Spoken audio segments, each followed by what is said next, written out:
Ассалаумағалейкум, құрметті достар, менің есімім Мақсат Тыныштығұлы, Білгім келеді YouTube арнасының жүргізушісі. Құрметті достар, EGOP платформасында біршама өзгерістер пайда болды. Оның бірі де бірегейі ол электронды цифрлы қолтаңбаға байланысты.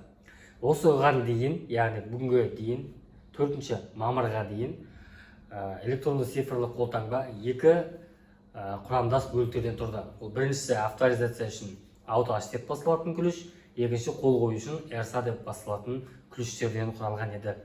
Ал бүгіннен бастап, яғни 4 мамыр 2024 жылдан бастап, ол ключтер біріктірілді. Яғни осы күнге дейін алынған ключтер жұмыс істей береді, жарамды. Ал жарамдылығы мерзімі өткеннен кейін жаңа ключ ашқан болсаңыз, тек қана бір ғана ключ болады. Ол GHOST деп басталатын ключ. Сол ключ арқылы біз платформаға тіркеліп, әрі қол қоюымызға болады. Мысал ретінде компьютерде көрсетіп өтсем, платформаны ашамыз, яғни EGOP-ты ашамыз, кіріп батырмасын басып, біз өзімізге ыңғайлы ECC таңдаймыз, яғни электронды цифрлы қолтаңба. Одан кейін ECC-ның орналасқан жерін көрсетеміз. Менде жұмыс үстелінде. Міне, мынау бүгінге дейінгі ключім, яғни жаңа айтқандай екі бөліктен тұрады, AutoH және RSA. Ал бұнан жаңа аштым. Сағат 1-ден 20 өткенде аштым. GHOST деп басталады. GHOST 2015 деп басталады. Яғни осы ключ арқылы біз платформаға кіретін боламыз. Ключтің құпия сөзін жазамыз. Ключтің иесінің аты жөні шығып тұрады. Қол қоюды басамыз.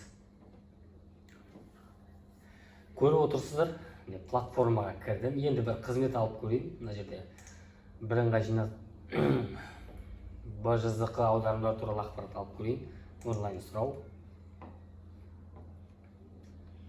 Қол қою және анықтаманы алу деген батырманы басамыз.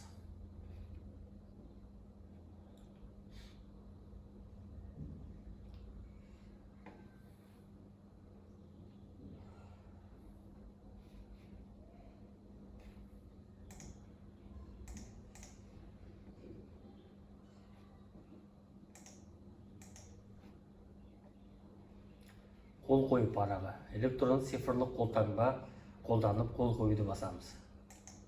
Одан кейін ақпарат тасымалдағышты шертеміз. Жаңағы ключ орналасқан орынды көрсетеміз.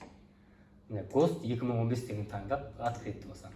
Енді қол қою үшін сөз жазамын ключтің. Подписать. Көрдіңіздер, құрметті достар, құрметті әріптестер, мына жерде, яғни бір ключпен платформаға кіріп, әрі қол қоюға болады.